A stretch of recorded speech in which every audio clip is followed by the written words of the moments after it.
ഇപ്പോൾ മേപ്പാടി CHCയിൽ നിന്ന് രാഹുൽ സുരേഷ് കൂടി നമുക്കൊപ്പം ചേരുന്നുണ്ട്. രാഹുൽ, അവിടെ നിന്നുള്ള ഇന്നലെ രാത്രി പുറത്തു വന്ന കണക്കുകൾ പ്രകാരമാണെങ്കിൽ 75-ലധികം മൃതദേഹങ്ങൾ അവിടെ ഉണ്ടായിരുന്നു. അതിൽ തന്നെ ഏതാണ്ട് 70ഓളം തിരിച്ചറിയാൻ കഴിഞ്ഞവയായിരുന്നു. ഏറ്റവും ഒടുവിലായി അവിടെ നിന്നുള്ള കണക്കുകൾ എങ്ങനെയാണ് രാഹുൽ സുരേഷ്? TK റീജിത്ത്, നമ്മളിപ്പോൾ ഉള്ളത് മേപ്പാടിയിലെ കമ്മ്യൂണിറ്റി ഹാളിലാണ്. പോസ്റ്റ്മോർട്ടം നടപടികൾ ഇന്നലെ രാത്രിയോടുകൂടി തന്നെ പൂർണ്ണമായും കഴിഞ്ഞിട്ടുണ്ട്. ഈ പോസ്റ്റ്മോർട്ടം നടപടികൾക്ക് ശേഷം മൃതദേഹങ്ങൾ ഈ ദൃശ്യങ്ങളിൽ കാണുന്ന പോലെ തന്നെ ഫ്രീസറിനുള്ളിൽ സൂക്ഷിച്ചിരിക്കുകയാണ്. ഇതിൽ തിരിച്ചറിഞ്ഞ മൃതദേഹങ്ങളുണ്ട്, തിരിച്ചറിയാത്ത മൃതദേഹങ്ങളുണ്ട്. അങ്ങനെ മുഴുവൻ മൃതദേഹങ്ങളും ഈ CHCയിൽ പോസ്റ്റ്മോർട്ടം നടപടികൾ പൂർത്തിയാക്കിയ മുഴുവൻ മൃതദേഹങ്ങളും ഇപ്പോൾ ഈ ദൃശ്യങ്ങളിൽ കാണുന്ന പോലെ തന്നെ കമ്മ്യൂണിറ്റി ഹാളിലെ ഫ്രീസറുകളിൽ സൂക്ഷിച്ചിരിക്കുകയാണ്. ബന്ധുക്കൾ എത്തുന്ന മുറയ്ക്ക് ഈ മൃതദേഹങ്ങൾ ബന്ധുക്കൾക്ക് വിട്ടുകൊടുക്കും എന്നാണ് അറിയിച്ചിട്ടുള്ളത്. ഈ തിരിച്ചറിഞ്ഞ മൃതദേഹങ്ങൾ ഇന്ന് രാവിലെ തന്നെ ഇവിടെ ആളുകൾ എത്തി അത് ഏറ്റുവാങ്ങും. തിരിച്ചറിയാത്ത മൃതദേഹങ്ങൾ ബന്ധുക്കൾ ഇന്ന് രാവിലെ തന്നെ എത്തും എന്ന ഒരു പ്രതീക്ഷയിൽ തന്നെയാണുള്ളത്. അതിനുശേഷമായിരിക്കും ഇത് വിട്ടുകൊടുക്കുന്നത്. പൊതുദർശന ചടങ്ങുകൾ ഔദ്യോഗികമായി ഉണ്ടാകുമോ എന്ന് ഇതുവരെയും അറിയിച്ചിട്ടില്ല. സാധാരണ ഇത്രയും വലിയ അപകടങ്ങൾ ഉണ്ടാകുമ്പോൾ പൊതുദർശന ചടങ്ങുകൾ ഉണ്ടാകുന്നതാണ്. പക്ഷേ അത് സംബന്ധിച്ചൊരു ഔദ്യോഗികമായ അറിയിപ്പ് ഇതുവരെയും ലഭിച്ചിട്ടില്ല. നിലവിൽ റിജിത്ത് സൂചിപ്പിച്ച പോലെ തന്നെ 77-ലധികം, അതായത് 80ഓളം മൃതദേഹങ്ങളാണ് ഇവിടെ CHCയിൽ എത്തിച്ചിട്ടുണ്ടായിരുന്നത്. ആ മൃതദേഹങ്ങളുടെ പോസ്റ്റ്മോർട്ടം നടപടികൾ ഏതാണ്ട് പൂർണ്ണമായും തന്നെ പൂർത്തിയായിട്ടുണ്ട് എന്നാണ് നമ്മൾ മനസ്സിലാക്കുന്നത്. ഈ ഹാൾ നിറഞ്ഞു കവിഞ്ഞ് ഫ്രീസറുകളുണ്ട്. ഈ ഫ്രീസറുകളിലെല്ലാം തന്നെ മൃതദേഹങ്ങളുണ്ട് എന്ന ദുഃഖകരമായ വാർത്തകൾ തന്നെയാണ് അതിരാവിലെ തന്നെ ഇവിടെ നിന്നും റിപ്പോർട്ട് ചെയ്യാനുള്ളത്. അപ്പോഴും കുറേയധികം മൃതദേഹ അവശിഷ്ടങ്ങൾ എത്തിയിട്ടുണ്ട്. ഈ 80ഓളം മൃതദേഹങ്ങൾ CHCയിൽ എത്തിയെന്ന് ഞാൻ മുമ്പ് തന്നെ പറഞ്ഞു. പക്ഷേ കുറേയധികം മൃതദേഹ അവശിഷ്ടങ്ങൾ ഇവിടേക്ക് എത്തിച്ചിട്ടുണ്ട്. അതിനി എന്ത് ചെയ്യുമെന്ന ഒരു പ്രതിസന്ധി ഇപ്പോഴും തുടരുകയാണ്. അപ്പോഴും ഇന്നത്തെ തെരച്ചിലിൽ തന്നെയാണ് വലിയ പ്രതീക്ഷ എന്ന് പറയുന്നത്. കൂടുതൽ സൈന്യം ഇവിടേക്ക് ാണ്. രാവിലെ കാലാവസ്ഥ അനുകൂലമാവുകയാണെങ്കിൽ 8 മണിയോട് കൂടി തന്നെ രാവിലത്തെ തിരച്ചിൽ ആരംഭിക്കും എന്നാണ് പറയുന്നത്. ഇന്നലെ രാത്രി പൊതുവെ മാറി നിൽക്കുകയായിരുന്നു. നിലവിലെ സാഹചര്യത്തിൽ കാലാവസ്ഥ അനുകൂലമാണ് എന്നാണ് മനസ്സിലാക്കുന്നത്. അങ്ങനെയാണെങ്കിൽ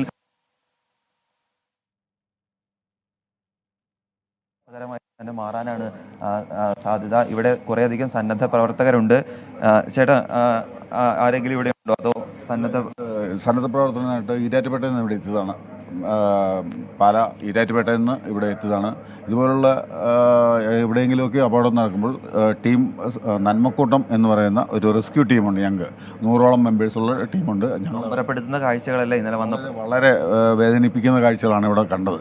പക്ഷേ ഞങ്ങൾക്ക് അത് ചെയ്യാതിരിക്കാൻ പറ്റിയില്ല. എങ്കിൽ പോലും നമ്മളത് ഇന്നലെ രാത്രി വന്ന് ഞങ്ങളിതെല്ലാം വർക്ക് ചെയ്യുകയായിരുന്നു. ഇന്നിപ്പോൾ രാവിലെ ഞങ്ങൾ റെഡി ആയതാണ്. ഇപ്പോൾ തെരച്ചിലിന് വേണ്ടി ഇറങ്ങാൻ റെഡി ആയിരിക്കുകയാണ്.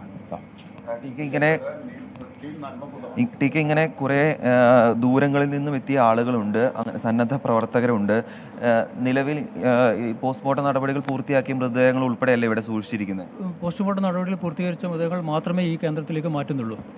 ഇൻക്വസ്റ്റ് നടപടികൾ പൂർത്തീകരിച്ച ശേഷം തൊട്ടടുത്തുള്ള മേപ്പാടി FHCയിൽ നിന്നും പോസ്റ്റ്മോർട്ടം നടത്തി അതിനുശേഷമാണ് മൃതദേഹങ്ങൾ ഇവിടെ എത്തിക്കുന്നത്. കമ്മ്യൂണിറ്റി ഹാളിൽ നമ്മുടെ കണക്ക് പ്രകാരം എത്ര മൃതദേഹമുണ്ട്? ഇതുവരെ 94 മൃതദേഹങ്ങൾ ഇവിടെ എത്തിച്ചിട്ടുണ്ട്. അതിൽ 52 എണ്ണം നമ്മൾ ബന്ധുക്കൾക്ക് വിട്ടുകൊടുത്തിട്ടുണ്ട്. ഇവിടെ ഇനി 42 മൃതദേഹങ്ങൾ മാത്രമേ ഇവിടെ അവശേഷിക്കുന്നുള്ളൂ. അതിൽ 11 എണ്ണം ഇനി തിരിച്ചറിയാൻ ബാക്കിയുള്ളതാണ്. 11 എണ്ണം തിരിച്ചറിയാൻ ബാക്കിയുണ്ട്. ഇനി തിരിച്ചറിയാൻ ബാക്കിയുള്ള മൃതദേഹങ്ങളാണ്. ബന്ധുക്കൾ തിരിച്ചറിഞ്ഞ മൃതദേഹം ഇന്ന് രാവിലെ തന്നെ ഏറ്റുവാങ്ങുമായിരിക്കും അല്ലേ? ബന്ധുക്കൾ തിരിച്ചറിഞ്ഞ മൃതദേഹങ്ങൾ 52 എണ്ണം ഇതിനെ നമ്മൾ കൊടുത്തു കഴിഞ്ഞു. ഇനി ബാക്കിയുള്ളത് ബന്ധുക്കൾ വരുന്നവർക്ക് കൊടുക്കുന്നതായിരിക്കും. 11 എണ്ണമാണ് തിരിച്ചറിയാൻ ബാക്കിയുള്ളതാണ്.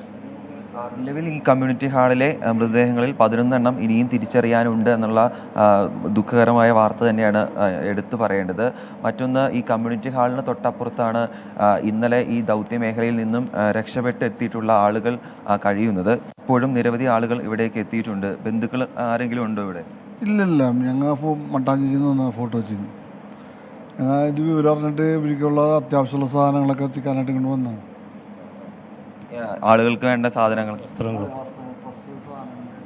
മറ്റുള്ള ഉപകരണങ്ങളൊക്കെ ഇങ്ങനെ ഈ വാർത്തകളിലൂടെ കണ്ടറിഞ്ഞ് ആളുകൾക്ക് കൈത്താങ്ങായി ഇവിടുത്തെ ദുരിതങ്ങൾ ഏറ്റുവാങ്ങിയ ആളുകൾക്ക് സപ്പോർട്ടായിക്കൊണ്ട് ഭക്ഷണമായും വസ്ത്രങ്ങളായും അങ്ങനെ എത്തുന്ന ആളുകളുണ്ട്. രക്ഷാദൗത്യത്തിൻ്റെ ഭാഗമായി അതിൻ്റെ ഭാഗമാകാൻ എത്തുന്ന ആൾക്കാരുണ്ട്. ഇവിടെ നിന്നും ഏതാണ്ട് 1 കിലോമീറ്റർ അപ്പുറത്തേക്ക് പോയാൽ അവിടെയാണ് ക്യാമ്പ് സ്ഥിതി ചെയ്യുന്നത്. അവിടെ നിലവിൽ ആ മേഖലയിൽ ദുരിത ഭൂമിയിൽ നിന്നും രക്ഷപ്പെട്ട 400-ലധികം ആളുകളെ നമ്മൾ ഇന്നലെ നേരിട്ട് കണ്ടതാണ്. അവർ മരണം മുന്നിൽ കണ്ടുകൊണ്ട് മുന്നോട്ട് പോയ നിമിഷങ്ങളായിരുന്നു അവർ നമ്മളോട് പങ്കുവെച്ചത്. ഇന്ന് രാത്രി ഏതാണ്ട് 1 മണി കഴിഞ്ഞപ്പോഴാണ് വലിയ ശബ്ദത്തോടു കൂടി ഒരു അപകടം ഉണ്ടായത് എന്നാണ് അവർ പറയുന്നത്. ആദ്യം വെള്ളമായിരുന്നില്ല, ആദ്യം ചെളിയായിരുന്നു വന്നത്. കഴുത്തിന് മുകളിൽ ചെളി ഉണ്ടായിരുന്നു. ആ ചെളിയിൽ നിന്നാണ് അവർ കരകയറി ഇവിടേക്ക് എത്തിയത്. ആ നിമിഷങ്ങളെക്കുറിച്ച് ഓർക്കാൻ അവർ ആഗ്രഹിക്കുന്നില്ല എന്നാണ് ആ മേഖലയിൽ നിന്നും രക്ഷപ്പെട്ട് ഇവിടെ എത്തിയിട്ടുള്ള മേപ്പാടി ഗവൺമെൻറ് ഹയർ സെക്കൻഡറി സ്കൂളിൽ കഴിയുന്ന 400-ലധികം ആളുകൾ ഇന്നലെ നമ്മളോട് പറഞ്ഞത്.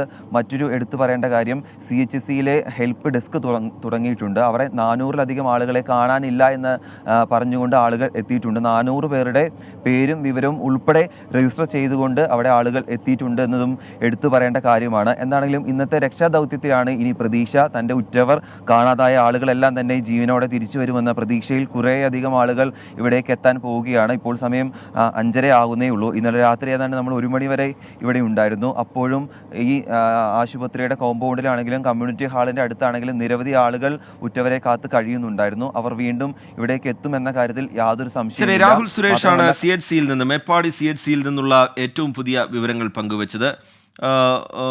അവിടെ 94 മൃതദേഹങ്ങളാണ് CHCയിൽ എത്തിച്ചിരിക്കുന്നത്. അതിൽ ചില മൃതദേഹങ്ങൾ ബന്ധുക്കൾക്ക് കൈമാറിയിട്ടുണ്ട്, തിരിച്ചറിയാത്ത 11 മൃതദേഹങ്ങളുണ്ട് എന്നാണ് അവിടെ നിന്ന് ഏറ്റവും ഒടുവിലായി പുറത്തു വന്ന വിവരം. അവിടെ ഹെൽപ്പ് ഡെസ്ക് അടക്കം തുടങ്ങിയിട്ടുണ്ട്. കൂടുതൽ സഹായങ്ങൾക്ക് അവിടെ ബന്ധപ്പെടാവുന്നതാണ് എന്നും ബന്ധപ്പെട്ടവർ അറിയിക്കുന്നുണ്ട്. 135 മരണം എന്നുള്ളതാണ് കേരളം കണ്ട സമാനതകളില്ലാത്ത ഈ ദുരന്തത്തിൽ 135 മരണം എന്നുള്ളതാണ് ഏറ്റവും ഒടുവിലായി പുറത്തു വരുന്ന കണക്കുകൾ. ഇന്നലെ വലിയ വെല്ലുവിളികൾക്കിടയിലും സമാനതകളില്ലാത്തൊരു ദൗത്യസംഘത്തിൻ്റെ ഭാഗത്ത് നിന്ന് ഉണ്ടാവുന്നത് നമ്മൾ കണ്ടു. മുണ്ടക്കയിൽ നിന്ന് ഏതാണ്ട് 800-ലധികം പേരെ താൽക്കാലിക പാലത്തിലൂടെ റോപ്പിലൂടെയൊക്കെ മറുകരയിലെത്തിക്കുന്ന കാഴ്ച. ഇന്ന് ആ മറുകരയിലെത്തി അവിടെ മണ്ണിനടിയിൽ തെരച്ചിൽ നടത്തുക എന്നുള്ളതാണ് ദൗത്യസംഘം ആലോചിക്കുന്നത്. ആരെങ്കിലും മണ്ണിനടിയിൽ പെട്ടിട്ടുണ്ടെങ്കിൽ അവരെ കണ്ടെത്തുക എന്നുള്ള ലക്ഷ്യത്തോടെയാണ് ഇന്നത്തെ നീക്കങ്ങൾ ഉണ്ടാവുക. കാലാവസ്ഥ കൂടി കനിഞ്ഞു നിൽക്കണം. ഇന്നലെ ഉച്ചയോടുകൂടി കാലാവസ്ഥ അനുകൂലമായി നിന്നതോടുകൂടിയാണ് ഇത്രയും വലിയ അളവിൽ ആളുകളെ രക്ഷപ്പെടുത്താൻ നമുക്ക് കഴിഞ്ഞത്. ഇന്നത്തെ സാഹചര്യം എന്തായിരിക്കും എന്നുള്ള കാര്യം വരും മണിക്കൂറിലെ നമുക്കൊരു വ്യക്തതയാവും കാലാവസ്ഥയുടെ കാര്യത്തിൽ. ഇന്നിപ്പോൾ 7 മണിക്ക് തെരച്ചിൽ ആരംഭിക്കും എന്നാണ് അറിയിച്ചിരിക്കുന്നത്. 6 മണിയോടുകൂടി 6:30 തന്നെ ദൗത്യസംഘത്തിൽപ്പെട്ട അംഗങ്ങൾ അവിടേക്ക് എത്തുകയും 7 മണിക്ക് തെരച്ചിൽ ആരംഭിക്കുകയും ചെയ്യും എന്നാണ് അറിയിച്ചിരിക്കുന്നത്. സുർജിത്ത് അയ്യപ്പത്ത് വിവരങ്ങളുമായി ചേരുന്നുണ്ട്. സുർജിത്ത്, ഈ കാണാതായവരുടെ പട്ടിക അത് സംബന്ധിച്ച് വിവരശേഖരണങ്ങൾ നടക്കുന്നേയുള്ളൂ. ഒരുപാട് പരാതികൾ അല്ലെങ്കിൽ ഒരുപാട് അന്വേഷണങ്ങൾ ഈ തങ്ങളുടെ ഉറ്റവരെ തേടി ബന്ധുക്കളെ തേടിയൊക്കെ, അത് ഫോൺ കോളുകളായി നേരിട്ടും അല്ലാതെയൊക്കെ ഈ ക്യാമ്പുകളിലെത്തി വിവരങ്ങൾ ശേഖരിക്കുന്നവരെ നമുക്കവിടെ കാണാൻ കഴിയുമായിരുന്നു. അതുപോലെ ആശുപത്രികളിൽ തങ്ങളുടെ ബന്ധുക്കളുണ്ടോ എന്നുള്ള കാര്യം അന്വേഷിച്ചെത്തുന്നവരുടെ കാഴ്ച, അത് ഹൃദയഭേദകമായ കാഴ്ചയായിരുന്നു. ഇന്നലെ രാത്രി ഒരു അവലോകന യോഗം ചേരുന്നുണ്ടായിരുന്നു. ഇന്നത്തെ ആക്ഷൻ പ്ലാൻ എങ്ങനെ വേണം എന്നുള്ള കാര്യത്തിലും വെല്ലുവിളികളെ എങ്ങനെ മറികടക്കാൻ കഴിയും എന്നുള്ള കാര്യത്തിലുമൊക്കെ കൂടിയാലോചനകൾ അതിലുണ്ടായിട്ടുണ്ട് എന്നാണ് മനസ്സിലാക്കുന്നത്. ഇന്നത്തെ ഒരു ആക്ഷൻ പ്ലാൻ അതെങ്ങനെയായിരിക്കും സുർജിത്ത്?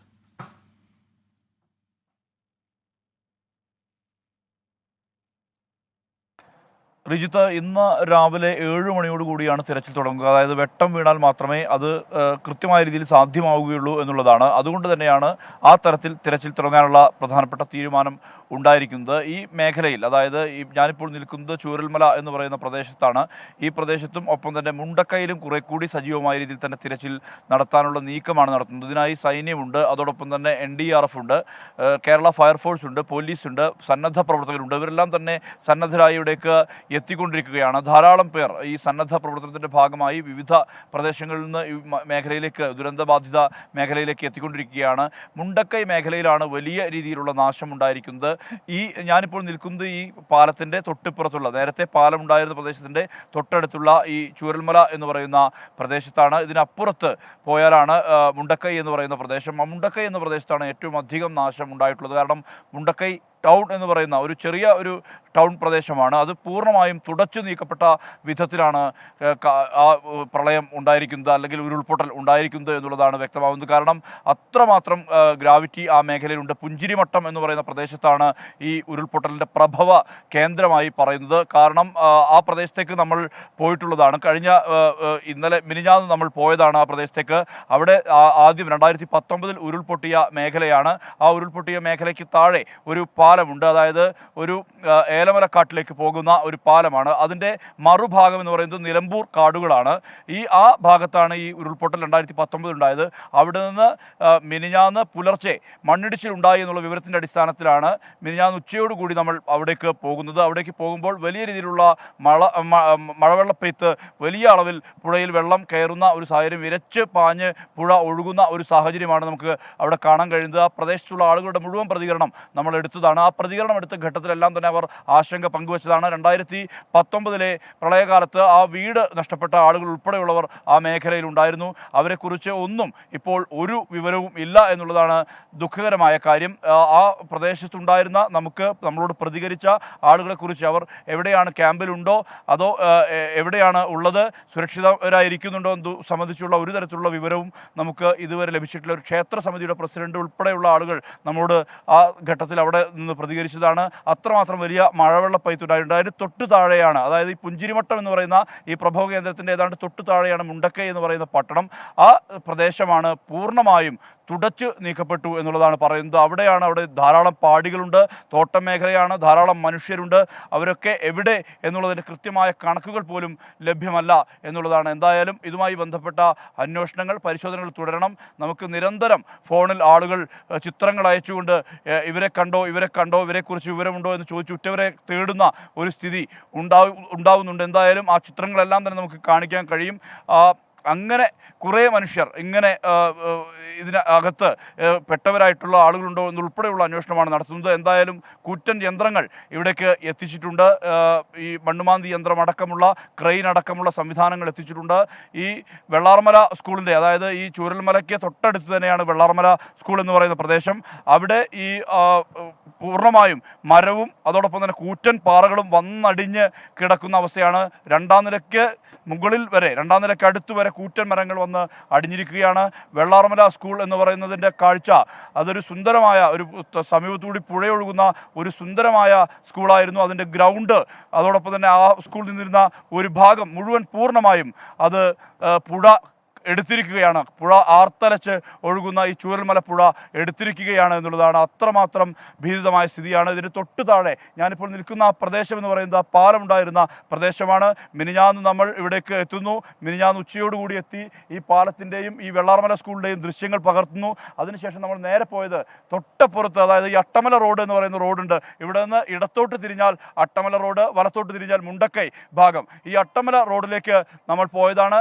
അട്ടമല റോഡിലേക്ക് പോകുമ്പോൾ അവിടെ ഈ പുഴയിലേക്ക് ഒരു കൂറ്റൻ മരം കടപുഴകി വീഴുന്നൊരവസ്ഥയുണ്ടായിരുന്നു. അതിന് തൊട്ടടുത്ത് ആളുകൾ താമസിക്കുന്നുണ്ടായിരുന്നു. അവരുടെ എല്ലാം തന്നെ പ്രതികരണം തേടിയതാണ്. ആ പ്രതികരണങ്ങൾ എടുത്ത ആളുകൾ, ആ ആളുകൾ കഴിഞ്ഞിരുന്ന വീടുകൾ ഒന്നും തന്നെ കാണാനില്ല. അവിടെ എല്ലാം തന്നെ പുഴ പൂർണ്ണമായും ആ പ്രദേശത്തെ തുടച്ചു നീക്കിയിരിക്കുന്നു എന്നുള്ളതാണ് ദുഃഖകരമായ കാര്യം. ആ മേഖലയിൽ നിന്ന് നമ്മൾ ഇവിടെ നിന്ന് മടങ്ങുമ്പോൾ പോലും കനത്ത രീതിയിൽ മഴ പെയ്യുന്നുണ്ടായിരുന്നു.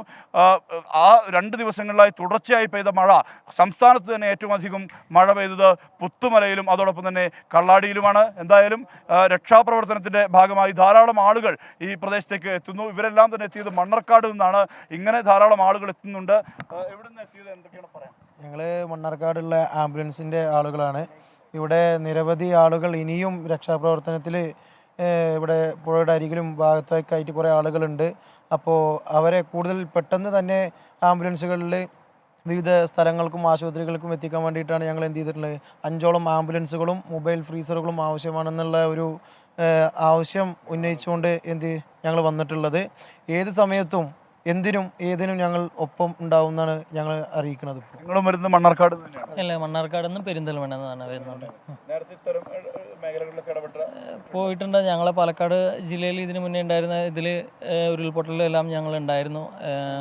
കവളപ്പാറ, അങ്ങനെ ഓരോ സ്ഥലങ്ങളിലെല്ലാം ഞങ്ങൾ പോയിട്ടുണ്ടായിരുന്നു. അപ്പോൾ ഇപ്പോൾ ഇന്ന് ഇന്നലെ ഇങ്ങനെ സംഭവം അറിഞ്ഞപ്പോൾ ഞങ്ങളെല്ലാവരും പാടെ 5ഓളം ആംബുലൻസ് എടുത്ത് പെട്ടെന്ന് തന്നെ ഇങ്ങോട്ട് പോരുക ചെയ്തത്. ഇവിടെ വന്നപ്പോൾ എന്തായിരുന്നു കാഴ്ച നിങ്ങൾക്ക്? ഞങ്ങൾക്ക് ഞങ്ങളുടെ സഹോദരന്മാരെ തന്നെയാണ് അതിൻ്റെ ഉള്ളിൽ പെട്ട് കിടത്തിട്ടുള്ളത്. അപ്പോൾ ഞങ്ങൾക്ക് നല്ലൊരു വേദനയുണ്ട്. പിന്നെ ഞങ്ങളെ കൊണ്ട് ചെയ്യാൻ പറ്റുന്ന എന്താണോ അത് ഞങ്ങൾ സഹായം എത്തിക്കുക എന്നുള്ളതാണ്. നന്ദി. എന്തായാലും ഇങ്ങനെ ധാരാളം ആളുകൾ ഇവിടെ നിന്നും പല മേഖലകളിൽ നിന്നും, ഇവിടുന്ന് മാത്രമല്ല പല മേഖലകളിൽ നിന്നും ധാരാളം ആളുകൾ ഈ പ്രദേശത്തേക്ക് എത്തുന്നു എന്നുള്ളത് വലിയ ആശ്വാസകരമാണ്. വയനാടിൻ്റെ കണ്ണീരൊപ്പാൻ ഇങ്ങനെ ധാരാളം മനുഷ്യർ ഇവിടേക്ക് എത്തിക്കൊണ്ടിരിക്കുന്നു. ഇവിടെ നിന്ന് മാത്രമല്ല മറ്റ് ജില്ലകളിൽ നിന്ന് ഇന്നലെ പോലും കൊയിലാണ്ടിയും കോഴിക്കോടും കണ്ണൂരും അടക്കമുള്ള തൃശ്ശൂരിൽ നിന്നടക്കമുള്ള ആളുകൾ സന്നദ്ധ പ്രവർത്തനത്തിൻ്റെ ഭാഗമായി ഈ മേഖലയിലേക്ക് എത്തിയിരുന്നു. അത്രമാത്രം ആളുകൾ ഇവിടേക്ക് എത്തുന്നു എന്നുള്ളതാണ്. അപ്പോൾ ഞാൻ പറഞ്ഞു വന്നത് കള്ളാടി എന്ന് പറയുന്ന പ്രദേശവും പുത്തുമല എന്ന് പറയുന്ന പ്രദേശവുമാണ് സംസ്ഥാനത്ത് തന്നെ ഏറ്റവും അധികം മഴ ലഭിച്ച പ്രദേശം. കഴിഞ്ഞ മിനിഞ്ഞാന്ന് 202 മില്ലിമീറ്റർ മഴയാണ് കള്ളാടിയിൽ ലഭിച്ചത്. അതോടൊപ്പം തന്നെ പുത്തുമലയിൽ ലഭിച്ചത് 200 മില്ലിമീറ്റർ മഴയാണ്. അത് സംസ്ഥാനത്ത് തന്നെ ഏറ്റവും കൂടുതൽ അതിതീവ്ര മഴ ലഭിച്ച പ്രദേശങ്ങൾ ഈ തൊട്ടടുത്തുള്ള, അതായത് ഈ ചൂരൽമല ഉൾപ്പെടുന്ന പ്രദേശമാണ്. ഇവിടേക്ക് എത്തിയപ്പോൾ തന്നെ ആളുകൾ പറയുന്നുണ്ട് പുത്തുമലയ്ക്ക് സമാനമായ രീതിയിലുള്ള അനുഭവം ഉണ്ടായേക്കാം എന്നുള്ളത് പറയുന്നുണ്ട്. കാരണം ആളുകൾ തന്നെ ആ ആശങ്ക പങ്കുവയ്ക്കുന്നുണ്ട്. അതുപോലത്തെ ഒരു മഴയാണ് എന്നാണ് പറയുന്നത്.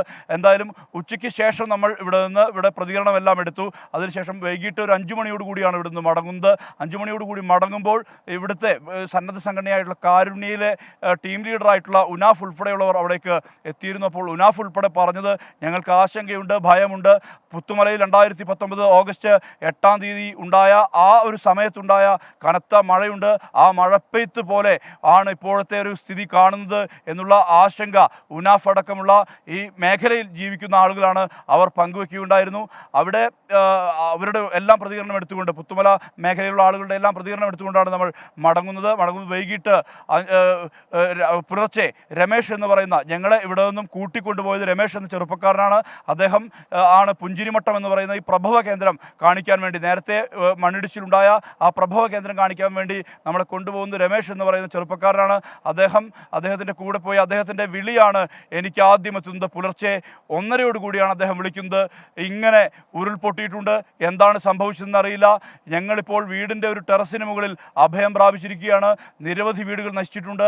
അത്രമാത്രം വലിയ രീതിയിലുള്ള പ്രതിസന്ധിയിലൂടെയാണ് ഞങ്ങൾ മുന്നോട്ട് പോകുന്നത്. ഞങ്ങളെ രക്ഷിക്കണമെന്ന് ആവശ്യപ്പെട്ടുകൊണ്ട് വിളിച്ചത് രമേശ് എന്ന ചെറുപ്പക്കാരനാണ്.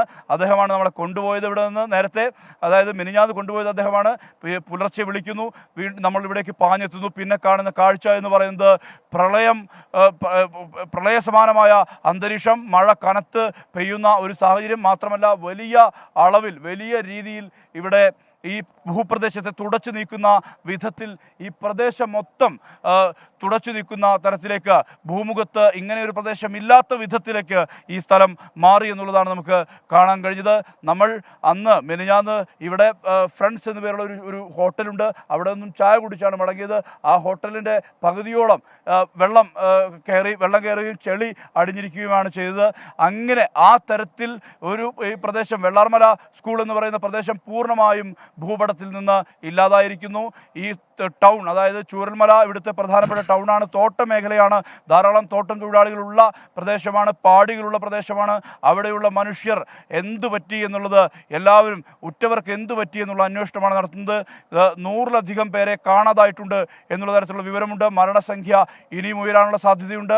മാത്രമല്ല ഈ കെട്ടിടങ്ങൾക്കകത്തും മറ്റ് ആളുകൾ ഇനിയും ഇങ്ങനെ രക്ഷാപ്രവർത്തകരെ കാത്തിരിക്കുന്നുണ്ടോ ശരി, സൂര്യത്തയ്യപ്പത്താണ് വിവരങ്ങൾ നൽകിക്കൊണ്ടിരിക്കുന്നത്. ദൗത്യസംഘത്തിന്റെ തെരച്ചിൽ ഇന്ന് ആരംഭിക്കാൻ പോകുന്നു, അല്പസമയത്തിനകം തന്നെ ആരംഭിക്കാൻ പോകുന്നു. ഏതാണ്ട് 7 മണിക്ക് മുമ്പ് തന്നെ ആ തെരച്ചിൽ തുടങ്ങും എന്നാണ് നമ്മൾ മനസ്സിലാക്കുന്നത്. ചില മൃതദേഹങ്ങൾ ഇന്നലെ തന്നെ സംസ്കരിച്ചിട്ടുണ്ട്. മേപ്പാടി ജുമാ മസ്ജിദ് ഖബറിസ്ഥാനിൽ 15 മൃതദേഹങ്ങൾ ഖബറടക്കി. നെല്ലിമുണ്ട ജുമാ മസ്ജിദിൽ 3 മൃതദേഹങ്ങൾ ഖബറടക്കി എന്നുള്ള വിവരമൊക്കെ ഇന്നലെ രാത്രി ഏറെ വൈകി പുറത്തു വന്നിരുന്നു. നിലമ്പൂർ ചാലിയാർ പുഴയിൽ കണ്ടെത്തിയ മിൻഹ ഫാത്തിമ എന്ന 14 വയസ്സുകാരിയായ കുട്ടിയുടെ മൃതദേഹം മേപ്പാടി ജുമാ മസ്ജിദിൽ സംസ്കരിക്കുന്ന അവിടേക്ക് എത്തിക്കുന്നതിൻ്റെ ദൃശ്യങ്ങളൊക്കെ നമ്മൾ കണ്ടിരുന്നു. കരളലിയിക്കുന്ന ഹൃദയഭേദകമായ കാഴ്ചകൾ മാത്രമാണ് ദുരന്തഭൂമിയിൽ നിന്ന് എങ്ങും കാണാൻ കഴിയുക. അതിൽ ജീവൻ നഷ്ടമായ ഒരുപാട് പേർ, ജീവൻ നഷ്ടമായതിന് തുല്യമായി നിൽക്കുന്ന തങ്ങളുടെ ഉറ്റവരെ വേർപിരിയേണ്ടി വന്ന ഒരുപാട് പേർ, അങ്ങനെ ചികിത്സയിൽ കഴിയുന്നവർ, ഗുരുതര പരിക്കുകളേറ്റവർ, എന്താണ് സംഭവിച്ചത് എന്ന് പോലും അറിയാതെ ഉറ്റവരെ തിരഞ്ഞ് നിലവിളിച്ച് നിൽക്കുന്നവർ, ക്യാമ്പുകളിൽ കഴിയുന്നവർ, ജീവൻ മാത്രം മുറുകെ പിടിച്ചുകൊണ്ട് ക്യാമ്പുകളിലേക്കൊക്കെ എത്തിയവരാണ് അവരിൽ പലരും. അവർക്ക് കൂടുതൽ സഹായങ്ങൾ വേണം എന്നുള്ള കാര്യമൊക്കെ ഇന്നലെ ജില്ലാ ഭരണകൂടവും ആവർത്തിക്കുന്നുണ്ടായിരുന്നു. അതിൻ്റെ ഭാഗമായി അവിടേക്ക് കൂടുതൽ സഹായങ്ങൾ എത്തുന്നുണ്ട്. കേരളത്തിൻ്റെ ഒരു പൊതു സ്വഭാവം നമുക്കറിയാം. അങ്ങനെ എന്തെങ്കിലും ഒരു സഹായം വേണ്ട ഘട്ടത്തിൽ ഒത്തൊരുമിച്ച് ഒറ്റക്കെട്ടായി വളരെ വേഗത്തിൽ ആ സഹായം എത്തിക്കുന്ന ഒരു രീതി, ഒരു പതിവ് അത് കേരളത്തിനുണ്ട്. അത് അവിടെയും നമുക്ക് കാണാൻ കഴിയുന്നു എന്നുള്ളതാണ് നമ്മൾ മനസ്സിലാക്കുന്നത്. CHCയിൽ നിന്നുള്ള വിവരങ്ങൾ ഏറ്റവും ഒടുവിലായി പങ്കുവയ്ക്കുകയാണെങ്കിൽ അവിടെ 94 മൃതദേഹങ്ങൾ അവിടെ എത്തിച്ചിരുന്നു. അതിൽ ഇനി 11 എണ്ണമാണ് തിരിച്ചറിയാൻ ബാക്കിയുള്ളത് എന്നുള്ളതാണ് നമ്മൾ മനസ്സിലാക്കുന്നത്.